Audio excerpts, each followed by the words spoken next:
আপনারা যদি চান আমি সেটাও করতে পারি পরের দিন থেকে। আমি যদি বলেন তো সেক্ষেত্রে এরকম ছক আমি দেখিয়ে দেবো, যেগুলো দেখে কিন্তু বোঝাই যাবে না যে তাদের প্রবলেমটা কি।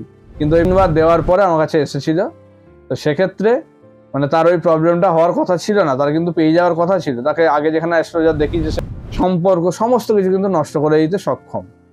তো এই শাপির দোষ, তো বুঝলাম শনি আর রাহু একত্রে বসে আছে, এই রাহুর দৃষ্টি। তো এই কারণেই এইটা কিন্তু খুব গুরুত্বপূর্ণ। সেই কারণে একটা ছক দেখতে গেলে প্রথমেই কিন্তু এই শাপির দোষ আছে নাকি দেখলো, যদি না থাকে শনি রাহুর দৃষ্টি একত্রে কোথায় পড়ে। আজকে শনি রাহু একত্রে যদি থাকে আপনার ছকে, অর্থাৎ যেটাকে আমরা শাপির দোষ বা শাপির দোষ দু রকমেরই নাম দিয়ে আমরা ডাকি, সেটার কি কি প্রভাব এবং শনি রাহুর দৃষ্টি অর্থাৎ মহারিষ্ট দোষ, এই দুটো জিনিস নিয়ে আজকে আলোচনা থাকবে। এটা আমাদের এক দর্শক বন্ধুর অনুরোধে এই প্রোগ্রামটা করা। তো তিনি এক জায়গায় কমেন্ট করেছিলেন ইউটিউবে যে শনি রাহু একত্রে থাকলে কি হয়, এটা নিয়ে একটু আলোচনা করার জন্য। আমি সেটা নিয়ে আজকে আলোচনা, আপনারা শুনতে থাকুন। অনেকেরই কিন্তু অনেকের কেন ম্যাক্সিমাম সব ছকেই বলতে গেলে শনি রাহুর দৃষ্টির কিন্তু একটা বিরাট ভূমিকা থাকে। একটা ছক যদি বিচার করতে হয় সেক্ষেত্রে কিন্তু সবার প্রথম আমাদের দেখা উচিত যে শনি আর রাহুর দৃষ্টি একত্রে কোথায় পড়ছে। তো এটাকে একদমই হেলাফেলা করা বা অবহেলা করা উচিত নয়, যেটার কারণে আমাদের কিন্তু বিভিন্ন রকম দুর্ভোগ বা আমাদের সৌভাগ্য বলুন সমস্ত কিছুই কিন্তু অনেক কিছু নিয়ে আসে। তো সেগুলো জানতে পারবেন, আজকে প্রোগ্রামটা দেখতে থাকুন। আমি জ্যোতিষার্ণব গৌরব, নমস্কার। আজকের এই প্রোগ্রামে আপনাদের স্বাগত জানাই। তো শুরু করছি। শাপির দোষ বা শাপির দোষ কি জিনিস।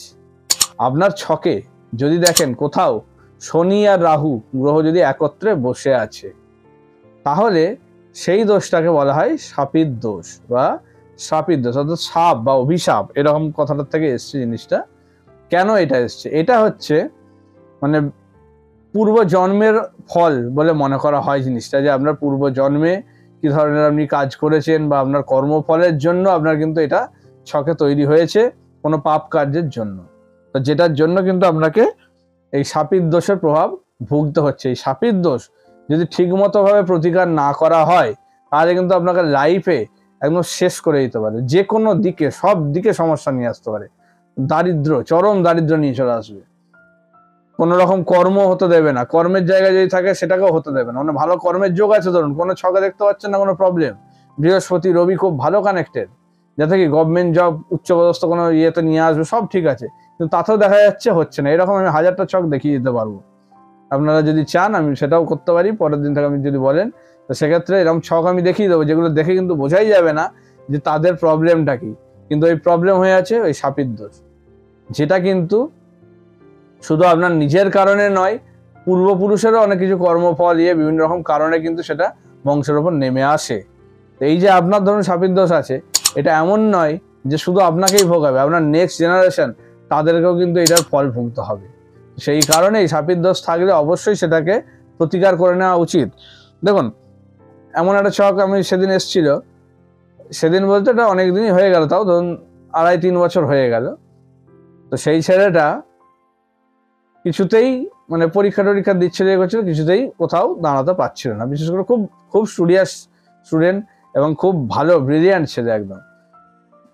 কিন্তু সে মেন কম্পিটিটিভ এক্সামগুলো বিশেষ করে নিট এক্সাম দিচ্ছিল, নিটে কিন্তু ভালো করে চান্স পাচ্ছিল না কোথাও। 3 বার দেওয়ার পরে আমার কাছে এসেছিল। তো সেক্ষেত্রে মানে তার ওই প্রবলেমটা হওয়ার কথা ছিল না, তার কিন্তু পেয়ে যাওয়ার কথা ছিল। তাকে আগে যেখানে অ্যাস্ট্রোলজার দেখি যে সে বলেছে যে তার ডাক্তারিতে যোগ, আমিও দেখলাম হ্যাঁ তার ডাক্তারিতে যোগ আছে, ভালো জায়গা, কিন্তু সে 3 বার দিয়েও কিন্তু মানে সে করতে পারেনি। সে তারপর ফিজিক্স অনার্স নিয়ে পড়ছিল, আমার কাছে এলো দেখালো। তারপরে আমি তার দেখলাম যে মেন প্রবলেম কিন্তু তার শাপির দোষ হয়ে আছে। তো শাপির দোষটার প্রতিকার করার পরে সে কিন্তু ডাক্তারিতে চান্সও পেলো, ভালো জায়গা থেকে পড়ছে, ভালো জায়গায় কিন্তু সেও যাবেও। তো এই হচ্ছে কথা, যে শাপির দোষ কিন্তু একটা মানুষের জীবনে অভিশাপের মতো নেমে আসে, যেটা কিন্তু তাকে কোনো দিকে উঠে দাঁড়াতে দেয় না, মাথা তুলতেই দেয় না। সে আর্থিক জায়গা হোক, পারিবারিক জায়গা হোক, সাংসারিক সম্পর্ক, সমস্ত কিছু কিন্তু নষ্ট করে দিতে সক্ষম। তো এই শাপির দোষ, তো বুঝলাম শনি আর রাহু একত্রে বসে আছে। এবার আরেকটা জিনিস হয় যেটা হচ্ছে মহারিষ্ট দোষ। তো সেটার হচ্ছে কি, শনি আমরা জানি তৃতীয়, সপ্তম আর দশম এই 3টে ঘরে পূর্ণ দৃষ্টি দেয়, আর রাহু 5 নম্বর, 7 নম্বর, 9 নম্বর এবং 12 নম্বর এই 4টে ঘরে পূর্ণ দৃষ্টি দেয়। তো যদি এমন কোনো হয় যে কোনো একটা ঘর মিশে গেছে যেখানে শনি রাহু দুজনেরই একত্রে দৃষ্টি পড়ছে, তাহলে বলা হবে সেটা হচ্ছে মহারিষ্ট দোষ। এবার কোন কোন ঘরে পড়ছে সেগুলো ডিপেন্ড করবে, 1 থেকে 12টা ঘর তো কত নম্বর ঘরে পড়ছে তার প্রভাবটাকে নষ্ট করবে। ঠিক আছে, ধরুন কারোর 1 নম্বর ঘরে পড়ছে, তাহলে তার শরীর স্বাস্থ্য নিয়ে প্রচণ্ডভাবে ভোগাবে, লগ্ন দুর্বল করে দেবে, তার মানে তার স্বাস্থ্য, মাথা, এই জায়গাগুলো কিছু নার্ভের সমস্যা, কিছু প্রবলেম আনতে পারে, তার বিভিন্ন দিকে সমস্যা নিয়ে আসে। ধরুন কারোর ক্ষেত্রে 2য় স্থান, প্রপার্টি নিয়ে কোনো ঝামেলা হবে, প্রপার্টি, বাড়ি গাড়ি কিছু করতে পারছে না, কিছু না, তার ক্ষেত্রে কিন্তু এরকম আত্মীয় স্বজনের জায়গা প্রবলেম করে দেবে, কথাবার্তা প্রবলেম করবে, কথাবার্তা বলতে গিয়ে আটকে যাবে, নার্ভাস হবে, বা কোনো রকমভাবে সম্পর্ক নষ্ট হয়ে যাবে ভুলভাল কথাবার্তার কারণে।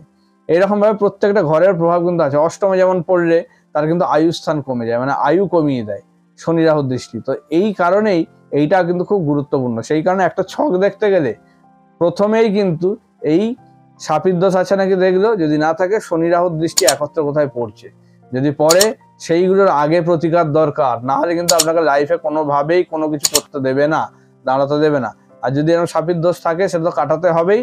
আর সেই ধরনের জাতকদের জন্য দরিদ্র সেবা, অর্থাৎ দরিদ্রকে কিছু দান করা, ডোনেট করা, টাকা পয়সা কিছু দেওয়া, খাওয়ানো, এগুলো করা খুব ভালো।